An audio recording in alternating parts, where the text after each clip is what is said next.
ദൈവത്തിന് മഹത്വം. നിങ്ങൾക്കെല്ലാവർക്കും ക്രിസ്തുവേശുവിൽ എൻ്റെ സ്നേഹവന്ദനം.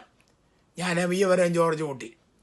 കഴിഞ്ഞ ദിനങ്ങളിൽ മാമോദിസായെക്കുറിച്ച് 9 പാട്ടുകളുള്ള ചെറിയ വീഡിയോ പുറത്തിറക്കുവാൻ ദൈവം സഹായിച്ചു. സ്നാനം അല്ലെങ്കിൽ സുറിയാനിയിൽ മാമോദിസ എന്ന് പറയുന്നത് വെള്ളത്തിൽ ഇറക്കി നിർത്തിയിട്ട് വെള്ളം കോരി ഒഴിക്കുന്ന ഒരു ചടങ്ങല്ല. പിന്നെയോ വെള്ളത്തിൽ പൂർണ്ണമായി മുങ്ങിയുള്ള ഒരു ശുശ്രൂഷയാണ് ബൈബിൾ വെളിപ്പെടുത്തുന്ന സ്നാനം. സ്നാനത്തിന് മൂലഭാഷയിൽ ഗ്രീക്കിൽ ബാപ്റ്റൈസോ എന്ന പദമാണ് കൊടുത്തിരിക്കുന്നത്. ഇതിന് മുഴുകുക, നിമജ്ജിക്കുക എന്നെല്ലാമാണ് അർത്ഥം. സുറിയാനിയിൽ മാമോദിസ എന്നും പറയുന്നു. സ്നാനത്തിൻ്റെ അർത്ഥം തന്നെ നമ്മൾ പഠിച്ചു കഴിഞ്ഞാൽ കർത്താവിനോടുകൂടി അടക്കപ്പെടുകയും കർത്താവിനോടുകൂടെ ഉയർത്തെഴുന്നേൽക്കുകയും ചെയ്യുക എന്നാണ് സ്നാനത്തിൻ്റെ അർത്ഥം. നമ്മൾ യോഹന്നാൻ സ്നാനം നടത്തിയത് യോർദാൻ നദിയിൽ ബേഥാന്യയിലായിരുന്നു. യോഹന്നാന്റെ സുവിശേഷം 1-ാം അധ്യായം 28-ാം വാക്യം. അവിടെ നിന്ന് സ്നാനം ഐനോനിലേക്ക് മാറ്റി എന്ന് യോഹന്നാൻ 3:23 പറയുന്നു. നേരത്തെ ബേഥാന്യയിൽ സ്നാനം നടത്തിക്കൊണ്ടിരുന്നു. അവിടെ വെള്ളം കുറഞ്ഞപ്പോൾ അവിടുന്ന് സ്നാനം ഐനോനിലേക്ക് മാറ്റി. യോഹന്നാൻ 3:23 നിങ്ങൾ ബൈബിളെടുത്ത് വായിര്, ഇംഗ്ലീഷ് ബൈബിളെടുത്ത് വായിര്. അവിടെ എഴുതിയിട്ടുണ്ട്, ബിക്കോസ് എന്തുകൊണ്ടെന്നാൽ അവിടെ വളരെ വെള്ളമുണ്ടായിരുന്നു. അപ്പോൾ നേരത്തെ ഐനോനി സ്നാനം നടത്തി അവിടെ വെള്ളം വറ്റിയപ്പോൾ വരുന്നവരെ മുക്കുവാൻ സാധിക്കാതെ വന്നു. എന്നാൽ ഐനോനി പോയപ്പോൾ വളരെ വെള്ളമുണ്ടായിരുന്നു. എന്തുകൊണ്ടെന്നാൽ അവിടെ വളരെ വെള്ളമുണ്ടായിരുന്നപ്പോൾ സ്നാനത്തിന് വളരെ വെള്ളത്തിൻ്റെ ആവശ്യമുണ്ട്. വെള്ളം കോരി ഒഴിക്കലോ തളിക്കലോ ആയിരുന്നു എങ്കിൽ വളരെ വെള്ളത്തിൻ്റെ ആവശ്യമില്ലല്ലോ, കുറച്ച് വെള്ളമായാലും മതിയല്ലോ. യേശുവിൻ്റെ സ്നാനത്തെക്കുറിച്ച് മത്തായി 3:16 വായിക്കുമ്പോൾ യേശു വെള്ളത്തിൽ നിന്ന് കയറി എന്ന് വായിക്കുന്നു. അപ്പോൾ യോഹന്നാൻ വെള്ളത്തിൽ നിൽക്കുകയാണ്, യേശുവും വെള്ളത്തിൽ ഇറങ്ങി. കോനാട്ട മാത്തന്മൽപ്പാൻ അവരുടെ സുറിയാനി ഭാഷാന്തരത്തിൽ അദ്ദേഹം പറഞ്ഞിരിക്കുന്നത് ഇങ്ങനെയാണ്, യേശു വെള്ളത്തിൽ നിന്ന് പൊന്തിയപ്പോൾ, അപ്പോൾ കംപ്ലീറ്റായി യേശു വെള്ളത്തിൽ മുങ്ങിയായിരുന്നു സ്നാനമേറ്റത്. തന്നെയല്ല, ഷണ്ണനും ഫിലിപ്പോസും സ്നാനത്തെക്കുറിച്ച് അപ്പോസ്തലപ്രവൃത്തി 8-ാം അധ്യായം 35-ാം വാക്യം വായിക്കുമ്പോഴും ഇരുവരും വെള്ളത്തിൽ ഇറങ്ങി എന്ന് വായിക്കുന്നു. എന്തിന്? തർക്കത്തിൻ്റെ ഒന്നും ആവശ്യമില്ല. സ്നാനത്തിൻ്റെ അർത്ഥം ഗ്രഹിച്ചാൽ മാത്രം മതി. റോമാലേഖനം 6-ാം അധ്യായം 3 മുതലുള്ള വാക്യങ്ങൾ ഞാൻ വായിക്കുന്നു. അല്ല, യേശു ക്രിസ്തുവിനോട് ചേരുവാൻ സ്നാനമേറ്റവരായ നാം എല്ലാവരും അവൻ്റെ മരണത്തിൽ പങ്കാളികളാകുവാൻ സ്നാനമേറ്റിരിക്കുന്നു എന്ന് നിങ്ങൾ അറിയുന്നില്ലയോ? അങ്ങനെ നാം അവൻ്റെ മരണത്തിൽ പങ്കാളികളായി തീർന്ന സ്നാനത്താൽ അവനോടുകൂടെ കുഴിച്ചിടപ്പെട്ടു.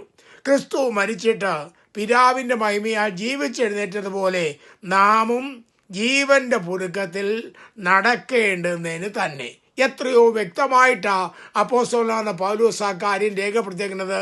വീണ്ടും കൊലോസ്യർക്ക് ലേഖനം എഴുതിയപ്പോൾ കൊലോസ്യ ലേഖനം 2-ാം അധ്യായം 12-ാം വാക്യം, സ്നാനത്തിൽ നിങ്ങൾ അവനോടുകൂടെ അടക്കപ്പെടുകയും അവനെ മരിച്ചവരുടെ ഇടയിൽ നിന്ന് ഉയർത്തെഴുന്നേൽപ്പിച്ച ദൈവത്തിൻ്റെ വ്യാപാര ശക്തിയുള്ള വിശ്വാസത്താൽ അവനോടുകൂടെ നിങ്ങളും ഉയർത്തെഴുന്നേൽക്കുകയും ചെയ്തു. അപ്പോൾ സ്നാനത്തിൻ്റെ അർത്ഥം അപ്പോസ്തലനായ പൗലോസ്ലീഹ വളരെ വ്യക്തമാക്കുന്നു. കർത്താവിനോടുകൂടെ മരിച്ച് അടക്കപ്പെടുകയും യേശു ഉയർത്തെഴുന്നേറ്റതുപോലെ നാം വെള്ളത്തിൽ നിന്ന് പൊങ്ങുമ്പോൾ കർത്താവിനോടുകൂടെ ഉയർത്തെഴുന്നേറ്റു എന്നതിൻ്റെ തെളിവാണ് സ്നാനം. അടക്കമെന്ന് പറഞ്ഞാൽ നമുക്കറിയാം, നമ്മൾ എത്രയോ പേര് മരിച്ചു, അവരുടെ അടക്കങ്ങളൊക്കെ നമ്മൾ നടക്കിയിട്ടുണ്ടല്ലോ. ആഴത്തിൽ കുഴി കുഴിച്ച് അടക്കുന്ന ആളിൻ്റെ ശരീരം പുറത്ത് കാണാത്തവണ്ണം പൂർണ്ണമായി മണ്ണിനടിയിലാണ് മറവ് ചെയ്യുന്നത്. ഇത് തന്നെയാണ് ഒരാൾ പാപസംബന്ധമായി മരിച്ച ഒരാൾ എന്ന് വെച്ചാൽ യേശുവിനെ രക്ഷകനായി സ്വീകരിച്ചപ്പോൾ പാപസംബന്ധമായ ഒരു മരണം അവനിൽ നടന്നു.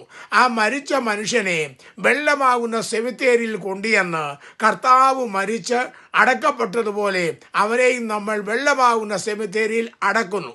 പെട്ടെന്ന് വെള്ളത്തിന് പൊങ്ങുമ്പോൾ കർത്താവ് ഉയർത്തെഴുന്നേറ്റതിൻ്റെ താരതമ്യപ്പെടുത്തി കർത്താവ് ഉയർത്തെഴുന്നേറ്റതുപോലെ നല്ല മനസാക്ഷിക്കായുള്ള അപേക്ഷയ്ക്കായി നാം അവനോടുകൂടെ ഉയർത്തെഴുന്നേറ്റിരിക്കുന്നു എന്നാണ് സ്നാനത്തിൻ്റെ അർത്ഥം ദൈവവചനത്തിൽ രേഖപ്പെടുത്തിയിരിക്കുന്നത്. നമ്മൾ ചരിത്രം പഠിക്കുമ്പോൾ ഹൂദായ കാനോൻ, സുറിയാനി സഭയുടെ അടിസ്ഥാന ശരിയായ ഹൂദായ കാനോനിൽ പറയുന്നത് നമ്മൾ അറിഞ്ഞിരിക്കുന്നത് നല്ലതാണ്. മാമോദീസ കൈക്കൊള്ളുന്ന സ്ത്രീ വെള്ളത്തിൽ നിന്ന് കയറി വരുമ്പോൾ ശുശ്രൂഷക്കാരത്തി അവളെ സ്വീകരിക്കണം. Page number 26. അവർ ഒഴുക്കുള്ള ശുദ്ധജലത്തിൽ സന്നിഹിതരാകണം. പിന്നീട് സ്ത്രീകൾ തലമുടി അഴിച്ചിട്ടുകൊണ്ട് മുങ്ങണം. പേജ് 26. മാമോദീസ സ്വീകരിക്കുന്ന സ്ത്രീ പുരുഷന്മാർ മോതിരങ്ങൾ ആദ്യ എല്ലാ ആഭരണങ്ങളും നീക്കം ചെയ്തിരിക്കണം. അധ്യായം 2 പേജ് 26.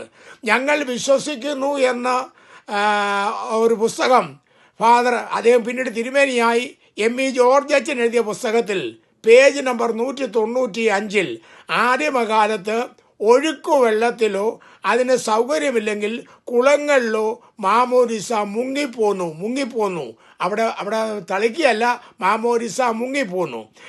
ശിശുസ്നാനത്തെക്കുറിച്ച് ചരിത്രകാരന്മാർ പറഞ്ഞത് AD 481 അഗസ്റ്റീൻ്റെ കാലം മുതലാണ് ശിശുസ്നാനം നടപ്പിൽ വന്നത്. അപ്പോൾ അപ്പോസ്തലന്മാരുടെ കാലത്ത് അവരൊരിക്കൽ പോലും ശിശുക്കളെ സ്നാനപ്പെടുത്തിയിട്ടില്ല. AD 481 ഇത് ആരംഭിച്ചത് എന്ന് പണ്ഡിതനായ കോട്ടയം ഇട്ടൂപ്രൈറ്റർ എഴുതിയിട്ടുള്ള യാക്കോബ സഭാ ചരിത്രം 58 പേജിൽ അദ്ദേഹം എഴുതിയിട്ടുണ്ട്.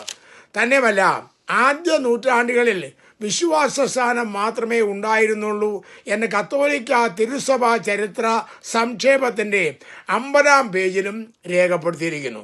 ഇനിയും മർത്തോമായുടെ വലിയ മെത്രാപ്പോലിത്തയായിരുന്ന ഡോക്ടർ യൂഹാനാൻ അവറുകൾ രചിച്ച a study book of first communicant എന്ന പുസ്തകത്തിലെ പേജ് നമ്പർ 49 വേദപുസ്തകത്തിൽ ശിശുസ്നാനത്തിന് ആധാരമായി സ്പഷ്ടമായ വാക്യങ്ങളില്ല.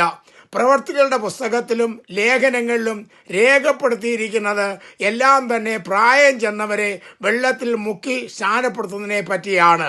സുവിശേഷത്തിൻ്റെ പ്രസംഗം മൂലം വിശ്വസിച്ച് വന്നവർക്കുള്ള സ്നാനത്തെപ്പറ്റി മാത്രമേ സഭയുടെ ആദ്യ ചരിത്രത്തിൽ പറവാൻ സാധിക്കുകയുള്ളൂ. വീണ്ടും അദ്ദേഹം പറയുന്നു, കർത്താവായ യേശുവിൽ ആളാമ്പ്രതി വിശ്വസിച്ച് വിശ്വാസമുള്ള വ്യക്തികൾ ഏൽക്കുന്ന സ്നാനത്തിനാണ് വിശ്വാസ സ്നാനം എന്ന് പറയുന്നത്.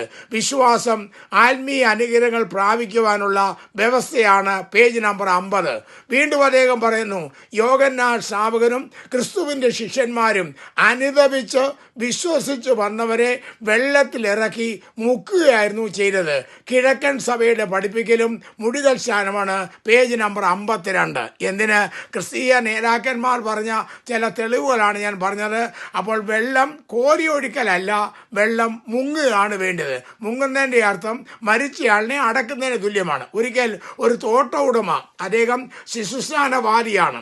അദ്ദേഹത്തിൻ്റെ വീട്ടിലെ ജോലിക്കാരൻ വിശ്വാസ സ്നാനം സ്വീകരിച്ചവരാണ്.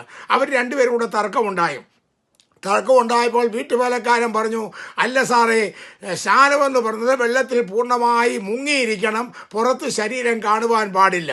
അപ്പോൾ തോട്ട ഉടമയായ മുതലാളി പറഞ്ഞു, ഇല്ല, കോരി ഒഴിച്ചാലും അത് സ്നാനമായിട്ട് ദൈവം അംഗീകരിക്കുമെന്ന് പറഞ്ഞു. ഇങ്ങനെ ഇരിക്കുന്ന അവസരത്തിൽ ആ വീട്ടിലെ കഴുത ചത്തുപോയി. കഴുത ചത്തപ്പോൾ ആ തോട്ട ഉടമ ഈ വേലക്കാരനോട് പറഞ്ഞു, നീ നമ്മുടെ പറമ്പിൽ കൊണ്ടുപോയി ഈ കഴുതയെ കുഴിച്ചിടാൻ പറഞ്ഞു.